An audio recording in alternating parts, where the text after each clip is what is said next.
cold process embeds.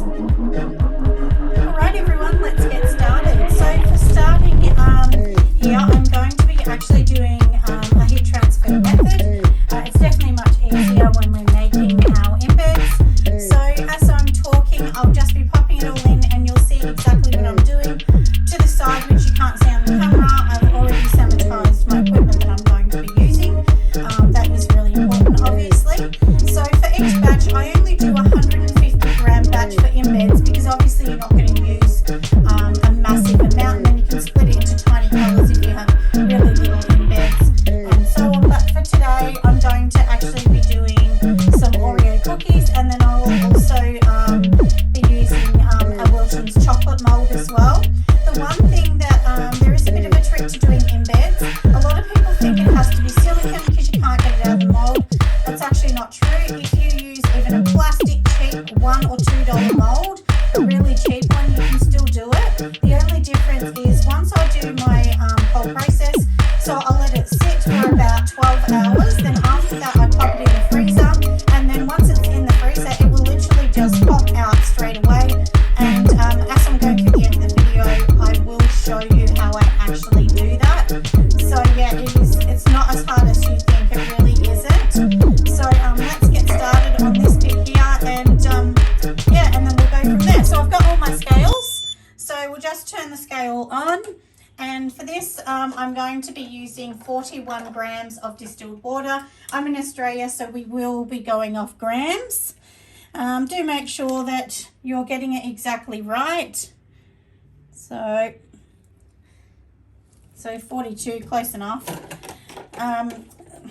Sometimes scales in grams can be just a weeny bit off. And then we're going to be adding 20 grams of our lye. So I'm just going to add this in the top.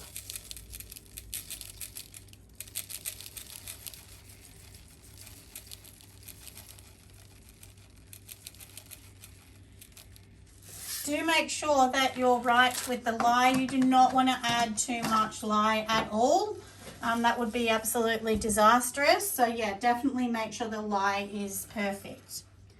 Okay, so it's all in here. We're just going to mix this a bit. So the thing with this is obviously you don't want to have any granules. So do make sure it is well mixed.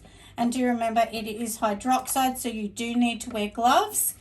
And you also do need to wear a mask or do it in a well-ventilated area, which you should anyway. Where I am here, I have massive big open windows, so it's fine for me. So now I'm just going to be adding in my hard oils. So we'll start with our shea butter, which I'm going to be adding in 15 grams.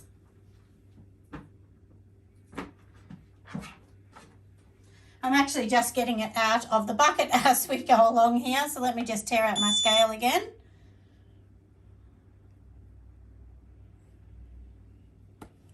So like I said, 15 we're going to be adding in here. And I just kind of pull it off the spoon a bit, you know, to make sure, because we want to try and keep as close as we can. So that's 15. Then after this bit here, we're going to be adding 22 grams of our coconut oil. I mean, you can use your standard recipe, but to be honest, this is just the recipe I personally use myself. But you can use this one. I'm more than happy to share and let you all use my one. That's no problem at all. And I just know that my one does work really good with the embeds because like I said, I do use it all the time. And the last bit of my hard oils is going to be 22 grams of my palm oil. I choose to use certified palm. If you don't like palm oil, just use, you know, your other hardener, whatever you choose to use.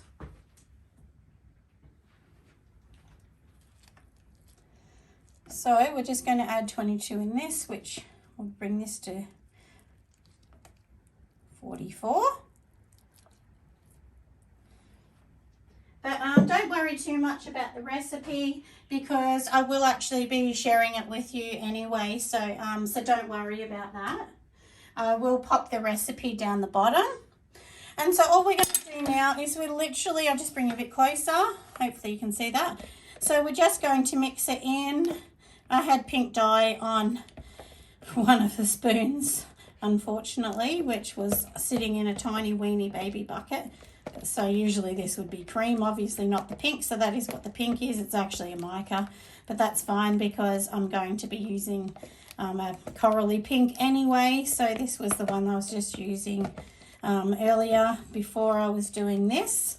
And so do make sure you keep mixing it until it's 100% melted down. You don't want to put it in like this because you can see that there is lots of lumps and bumps, and you want it as smooth as you can when you're doing this heat transfer method. I've seen some people, you know, not melt this down as much, and maybe it works well for them, but for me, I always say if you want a really good soap, if you want it to be smooth, if you want to get the result in the end, you need to make your process is perfect at the start. So yeah, so just kind of keep mixing it in until it's all 100% smooth. Once it's smooth like this, then the next step is we're literally just going to be putting in our soft oils, which are, for this recipe, I will be adding in 60 grams of olive oil. Then I'll be adding in 18 grams of sweet almond oil, 12 grams of castor oil. And the trick too with this one here, when you're actually doing the embeds, you really need to put sodium lactate. The reason you're putting that is it is actually just going to help your recipe because it's just going to make it that tiny bit harder for an embed. If you don't have sodium lactate, you don't have to use it. So don't feel like if you don't have it, oh my gosh, what am I going to do? You don't need to. So it's okay if you don't. But you just may need to leave your the embeds, you know, just to sort of settle a little bit longer, just to get harder. The sodium lactate just really does help it. And I usually put in about half a teaspoon, or in the sodium lactate container that I've got, I know that the lid is actually a tablespoon. So I use the lid and just kind of go half of that. So, and I know that that kind of works. You know, you get used to your own processes and how much measurements are, but, you know, definitely, especially if you're new or it's a new container or you don't know the measurements, do make sure you use your scale and measure it all down. So we're almost to the end.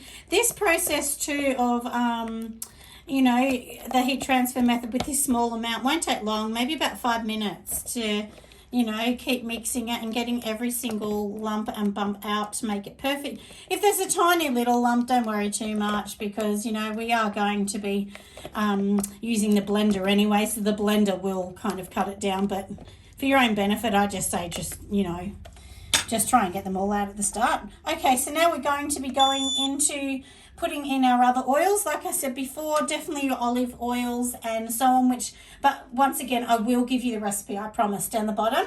So we're going to, I'll just go and grab the olive oil.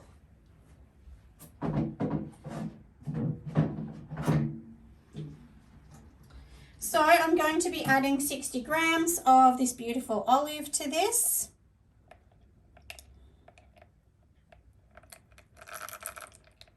Like I said, try and make sure you get as close as you can to the recipe. We don't want to do a recipe that's wrong because even 5 grams can make your recipe change.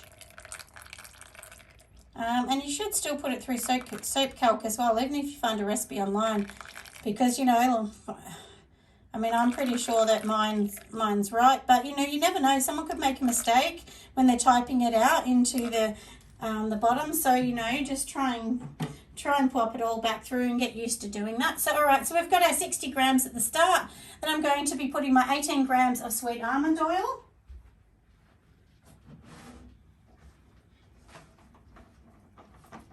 So we'll pop 18 and 60 plus 18, obviously 78. So I'm just calculating it on so I don't have to tear it out each time.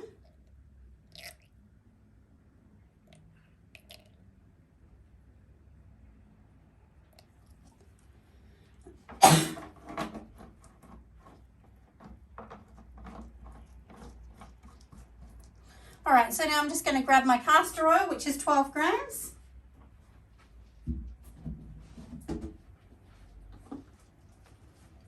And also one thing with this recipe, which I didn't say before, this is an amazing recipe if you want to use it for soap dough. Oops, let me just put my scale back on. It turned itself off. I'm only using a little cheapy one at home today, so I actually don't have one of those fancy ones, all the soap I make. I really should, but I don't, so I don't know why I don't, but I just don't. Okay, so now I've got my sodium lactate, so let me just pop this in. Like I said, I just use the lid on mine. And that's about it.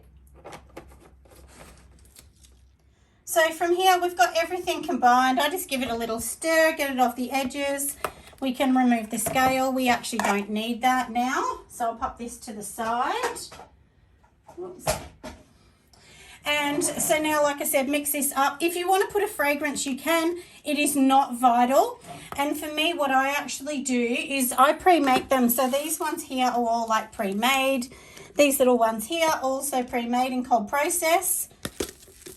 But the thing is, you know, if you're going to do what I'm doing in these containers, you don't want to put a scent in, because imagine if you're going to make a licorice soap and then you have a fairy floss scent. You know, you don't want that in there. So it's best to leave the scent out if you're making tiny ones. If you're making bigger ones, put the scent in. So that's the difference that I would definitely say. Anyway, so now I'm going to just do the next bit. I will edit it and cut out all of the blending noise, because that drives me crazy when I hear that. So I'm sure you don't want to hear that. And then I will show you the next bit.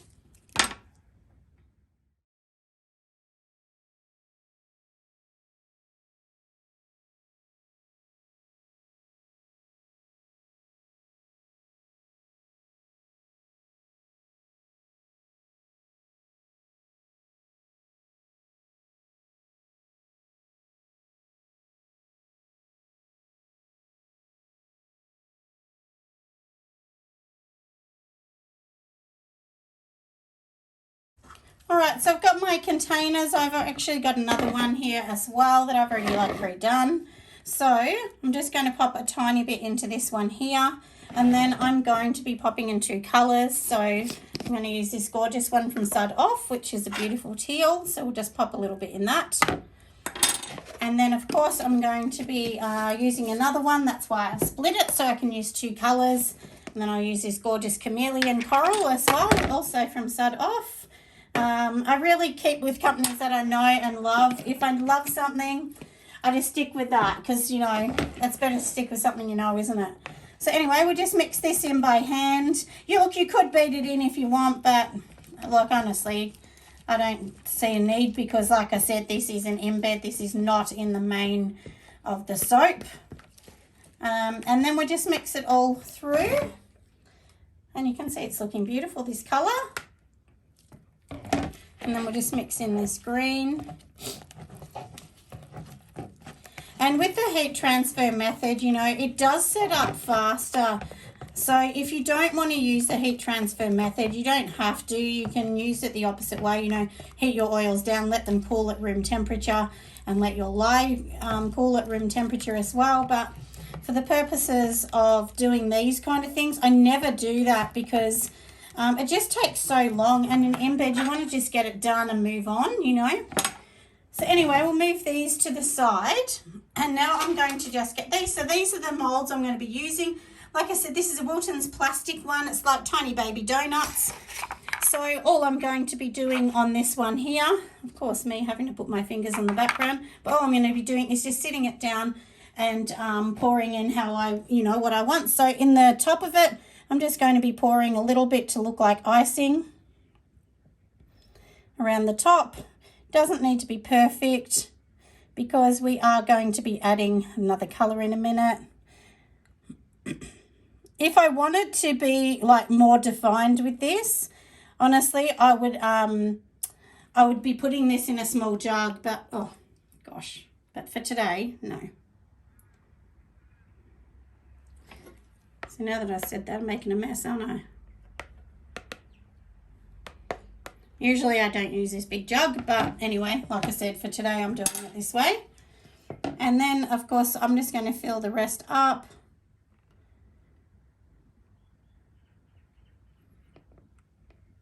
It usually is a much easier process. I'm making it look difficult, aren't I? But it's not. These bowls just aren't really obviously for this, and I'm using the side, not the other bit, but that's okay. Obviously, we're going to give it a bit of a tap. And then, you know, like if there's anything left, like just use it into something else. You know, you got a little mold that might even be a cherry or something else, just pop it into that. That's my suggestion anyhow. And, you know, it is only an embed, isn't it? So it's not tragic, you know, if you make a mistake. But like I said, this is the way I do it, which definitely makes it much easier. I just kind of will take, because this is a donut, I'm just going to take the top bits off because that's plastic under there. And like I said, this is all we're going to do, and we're just going to literally set this aside. And I will show you another one. Let me just clean down here first because this is very messy.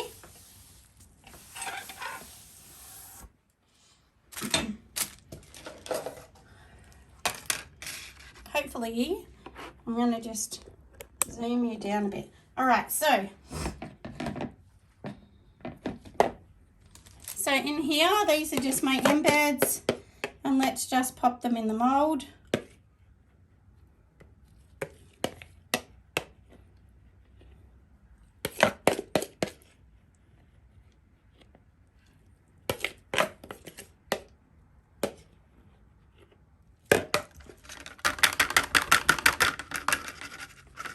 I just give this a bit of a tap.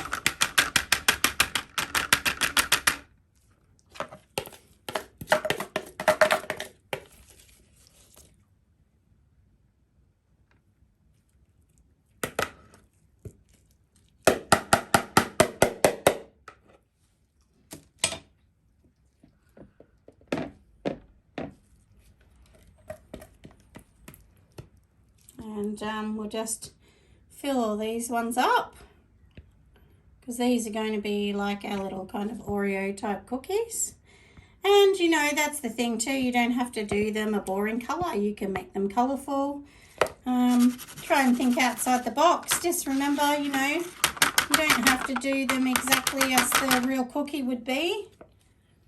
So make sure it goes to the edge of the mold. And then that one's done. And then I'm just going to fill up these ones in green. So like I said, you know, just use all of your mold colours up.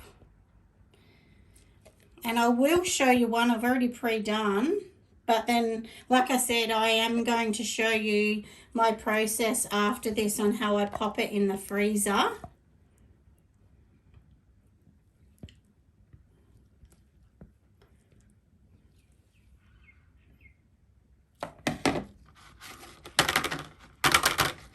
So give it a bit of a tap,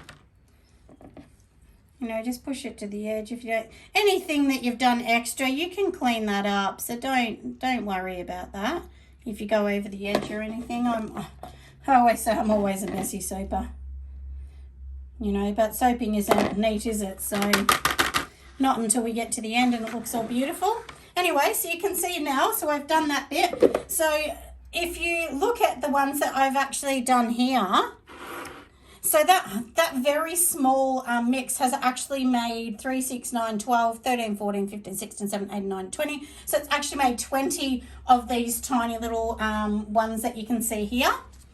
So let me just grab one that I've already done. So these are actually embeds that I've already done. So you can see these are one of my cookies, and these are all in cold process. The middle bit here is soap dough.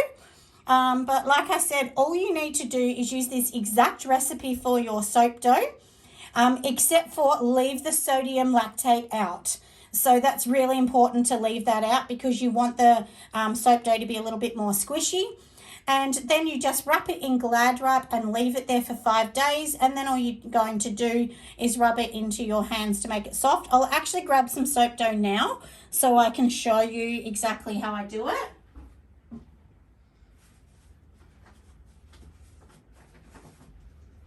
So this is my soap dough here. So you can see it's in the plastic. It was a tiny little blue bit left.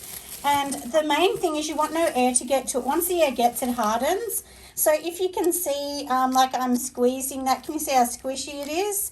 This one here is probably 5 or 6 days, and you can keep this for months as long as it is totally wrapped and airtight.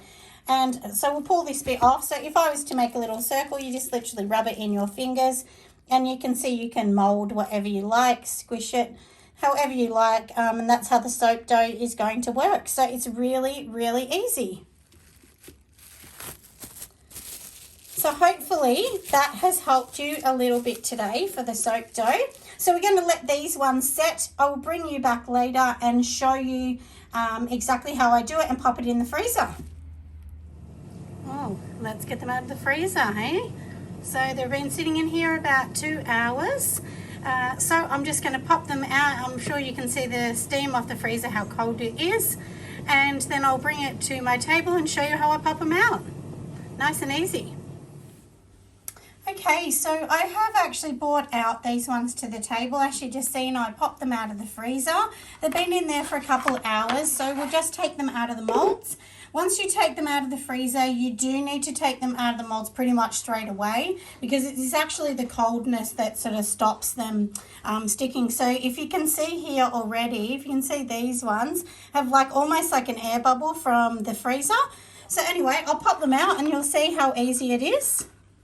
Just literally pop on either edge and you'll see it just comes straight out. The same as this one. And, you know, if you didn't pop them in the freezer, almost impossible to get out. So, yeah, and like you've seen, this is just a cheap chocolate mould. So it's nothing exciting. And now I'll show you these ones. So these are the Wilton ones, like I said, that I bought. And exactly the same thing. Just give it a little bit of a push with your hand and it should come out. These ones are going to be a bit harder because if you can see, I've kind of like sealed over the seal. Now they're going to make a fib of me. Oh, there you go, it did come out. I know that they come out because I did actually try one. But anyway, these ones aren't as flat, so definitely harder to get out, but still, you know, they still come out quite easy, like really. So like I said, it's just a little push around the outside of these ones, and you can slowly see, I'll see if I can show you close up. So if you can see here on this edge here, like once I push it, you can see the air bubble like starting to release, and then it just pops out. And you can see how perfect they are too. Like, it's really, I mean, the only thing that's messy is the outside, and that's because I over poured it. And then all you've got to do is like just clean up the edge if you want, or you can pop it straight in like that, it doesn't matter. But look how cute they are, like little baby donuts. Anyway, I hope that I've helped you make something that's a little bit easy, so that way you don't have to buy the expensive molds. You can just use a mold for a couple dollars. Thanks so much, everyone. I'll add this to the end of the video. And like I said, hopefully this has 100% helped you in the way of creating these embeds, because that's what we all want to do, don't we, to make these beautiful soaps.